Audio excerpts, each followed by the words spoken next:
শালোম শালোম খ্রিস্ট বিশ্বাসী। আজকের পবিত্র বাক্য প্রেরিতদের কার্যবিবরণী 12 অধ্যায় 20 থেকে 25 পদ। আর তিনি সরিয়া ও সিদোনীয়দের ওপরে বড়ই কুপিত হইয়াছিলেন, কিন্তু তাহারা একমত হইয়া তাহার কাছে আসিল এবং রাজার শয়নাগারের অধ্যক্ষ ব্লাস্তকে সপক্ষ করিয়া সন্ধি যাচনা করিল, কারণ রাজার দেশে হইতে তাহাদের দেশে খাদ্য সামগ্রী আসিত।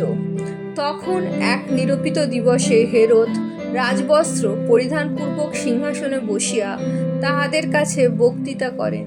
তখন লোকসমূহ উচ্চস্বরে বলিতে লাগিল, এ দেবতার রব, মানুষের নয়। আর প্রভুর এক দূত তখনই তাহাকে আঘাত করিলেন, কেননা তিনি ঈশ্বরকে গৌরব প্রদান করিলেন না। আর তিনি কীটভক্ষিত হইয়া প্রাণত্যাগ করিলেন। কিন্তু ঈশ্বরের বাক্য বৃদ্ধি পাইতে ও ব্যাপ্ত হইতে লাগিল। আর বার্নবা ও শৌল আপনাদের পরিচর্যা কার্য সম্পন্ন করিবার পর জেরুজালেম হইতে প্রত্যাগমন করিলেন। যোহন, যাহাকে মার্কো বলে, তাহাকেও সঙ্গে লইলেন। ইহাই প্রভুর বাক্য। ঈশ্বরের ধন্যবাদ হোক।